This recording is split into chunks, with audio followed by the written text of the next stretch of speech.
بسم الله الرحمن الرحيم. السلام عليكم ورحمة الله وبركاته. إن الحمد لله نحمده ونستعينه ونستغفره ونعوذ بالله من شرور أنفسنا ومن سيئات أعمالنا. من يهده الله فلا مضل له ومن يضلله فلا هادي له. أشهد أن لا إله إلا الله وحده لا شريك له وأشهد أن محمدا عبده ورسوله لا نبي ولا رسول بعده. أما بعد، قال الله تعالى في القرآن الكريم: يا أيها الذين آمنوا اتقوا الله حق تقاته ولا تموتن إلا وأنتم مسلمون. في آية الأخرى: يا أيها الناس اتقوا ربكم الذي خلقكم من نفس واحدة وخلق منها زوجها وبث منهما رجالا كثيرا ونساء واتقوا الله الذي تساءلون به والأرحام إن الله كان عليكم رقيبا.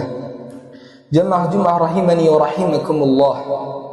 Marilah kita meningkatkan ketakwaan kita kepada Allah Subhanahu wa taala dengan sebenar-benarnya ketakwaan, menjalani segala perintahnya dan menjauhi segala larangannya.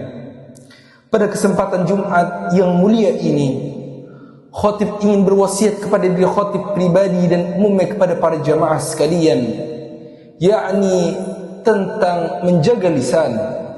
Allah Subhanahu wa taala berfirman di surat Qaf, "Ma yalfidhu min qawlin illa ladayhi raqibun atid."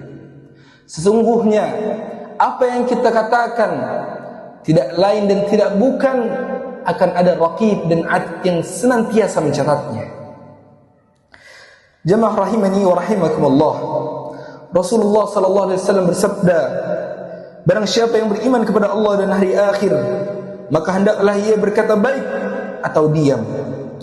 Jemaah yang dimuliakan Allah Subhanahu wa taala,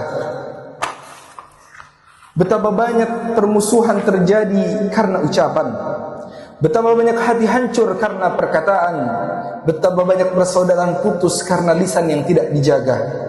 Hari ini manusia begitu mudah mencaci, menghina, berdusta dan menyebarkan fitnah. Bahkan dosa lisan sering dianggap ringan, padahal akibatnya sangat besar, sangat berat di sisi Allah Subhanahu wa taala. Rahimani wa rahimakumullah. Ada sebuah kisah yang penuh hikmah dari seorang kiai di Jawa Timur. Beliau memiliki seekor burung beo yang sangat beliau sayangi, karena burung beo mampu menirukan ucapan yang sering didengarnya. Maka setiap pagi dan petang sang kiai mengajarkan kepadanya kalimat tauhid, la ilaha illallah Muhammadur Rasulullah. Hari demi hari beliau mengulanginya dengan penuh kesabaran dan harapan. Namun suatu ketika menjelang maghrib, sang kiai tergesa-gesa pergi menuju masjid dan lupa menutup kandang burung beo tersebut. Keesokan harinya burung itu hilang. Para santri pun mencarinya ke berbagai tempat hingga akhirnya ditemukan hinggap di atas pohon di seberang jalan pondok pesantren. Sang kiai memanggilnya dengan ucapan penuh kasih sayang. Burung beo itu pun hendak terbang menghampiri sang kiai.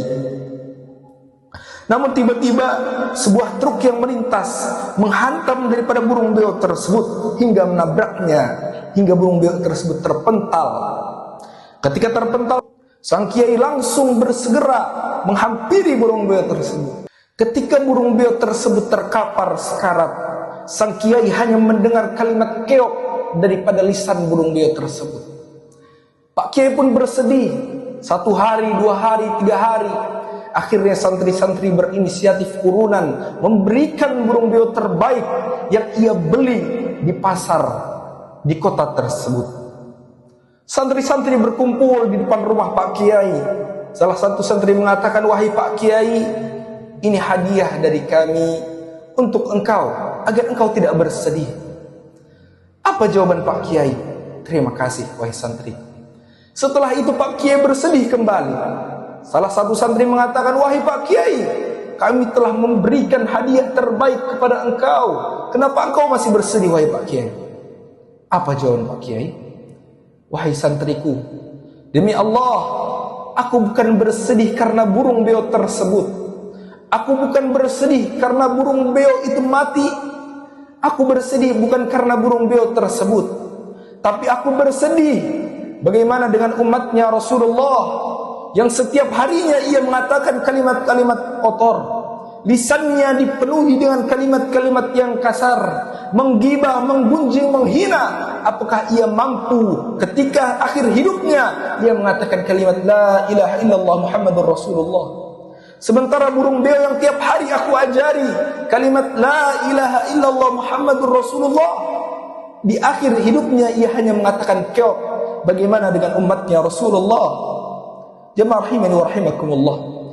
Bagaimana hikmah yang begitu besar dari kisah ini, agar kita senantiasa menjaga lisan kita, mendawamkan, mengistiqomahkan lisan kita untuk senantiasa berzikir kepada Allah Subhanahu wa taala, membaca Al-Qur'anul Karim.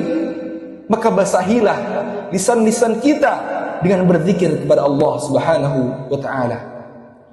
Aqulu qawli hadha wa astaghfirullahal azim fastaghfiruhu innahu huwal ghafurur rahim.